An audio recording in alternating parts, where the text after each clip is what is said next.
COVID ini pandemi biasa atau war tool atau senjata perang. Hal ini merupakan pertanyaan mendasar sehingga jawaban dari pertanyaan tersebut sesungguhnya tercermin dengan tindakan apa yang diambil oleh para pejabat saat ini. Lalu kita bertanya lagi, apa yang terjadi ketika vaksin sudah mencapai 70% populasi yang seharusnya sudah tercapai herd immunity atau kekebalan kelompok. Lalu muncul mutasi strain virus baru lagi. Berdasarkan data kecepatan melakukan vaksinasi COVID Indonesia sudah cepat di tengah gelombang terpaparnya juga tinggi seperti saat ini. Sehingga yang tadinya 250.000 vaksin per hari, Indonesia itu sesungguhnya bisa mencapai herd imunitas dalam 3 tahunan lagi dari sekarang. Saat ini dipercepat berdasarkan informasi bisa 1 juta suntik vaksin per hari. Walau data ini masih diragukan karena kalau satu tenaga kesehatan menyuntik 100 orang per hari maka ada 10.000 nakes yang bekerja. Namun kita anggap informasi ini benar dulu deh. Maka dalam 1,5 tahun lagi atau akhir tahun 2022 herd imunitas tercapai maka kita menang melawan COVID. Pertanyaan liar, apa yang terjadi kalau mutasi lain lagi datang? Lalu kita kejar-kejaran dengan vaksin jenis baru lagi. Kalau saat ini kita anggap serangan gelombang kedua, apa yang terjadi kalau ada strain jenis baru yang mungkin bisa membuat gelombang ketiga di tahun depan?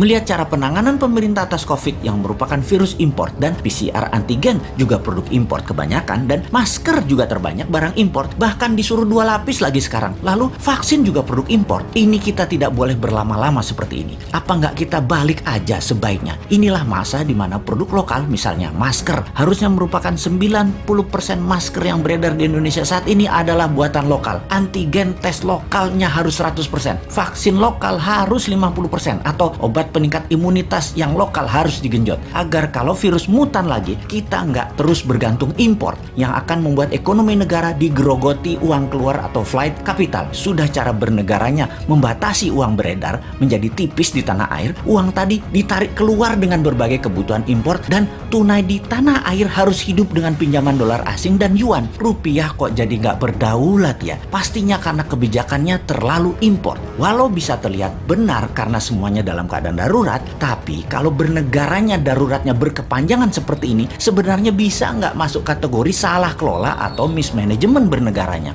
Lebaran tahun 2020 nih ya, kita nggak boleh mudik, pulang kampung, mudik apalah itu. Lalu tahun 2021 berlaku lagi, nggak boleh mudik lagi. Oke lah, kita manut, 2 kali ya kita manut. Walau ada beberapa orang nggak tahan melakukan pulang kampung yang katanya mereka lah penyebab meledaknya gelombang kedua paparan COVID sekarang. Oke lah, argumen ini diterima. Tetapi kalau tahun depan 2022 masih lagi, ini namanya nggak bisa kelola. Setuju nggak kalau hal ini kita sematkan? Nggak bisa kelola negara karena 3 kali berturut-turut kita nggak pulang kampung. Kembali ke pertanyaan awal. Kita bisa simpulkan dari pertanyaan pertama oleh pemerintah saat ini, COVID adalah pandemi biasa, bukan war tool atau senjata perang biologi. Menjawab pertanyaan kedua, kalau ada strain baru, maka sepertinya ya ikut aja atas apa yang akan terjadi nanti. Kumaha engke, tak ada antisipasinya, yang ada hanyalah mudah-mudahan nggak ada mutasi lagi. Kalau terjadi berlawanan, ini senjata biologi dan tren baru, mutasi baru lagi yang membuat harus vaksin baru lagi. Kita tergopoh-gopoh lagi. Solusinya pasti tinggal bangun narasi, bayar pasukan buzzer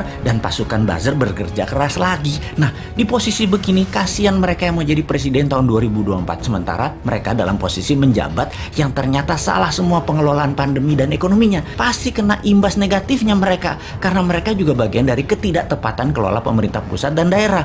Karena yang digadang-gadang tahun 2024 kebanyakan pejabat incumbent. Di sini enaknya jadi yang bukan pejabat tetapi selalu memberikan solusi. Bahkan bukan hanya solusi, tapi saran yang dikerjakan walau dengan skala tanpa fasilitas. Bisa jadi kuda hitam nggak di tahun 2024 kira-kira dia itu. Tapi mudah-mudahan prediksi ini salah. Ekonomi membaik, COVID teratasi tahun ini. Amin. Cuman takut aja prediksi ini benar. Masa tinggal bosman tahun 2024? Ya nggak mungkin toh. Harusnya bisa 3 kali menjabat. Dukung!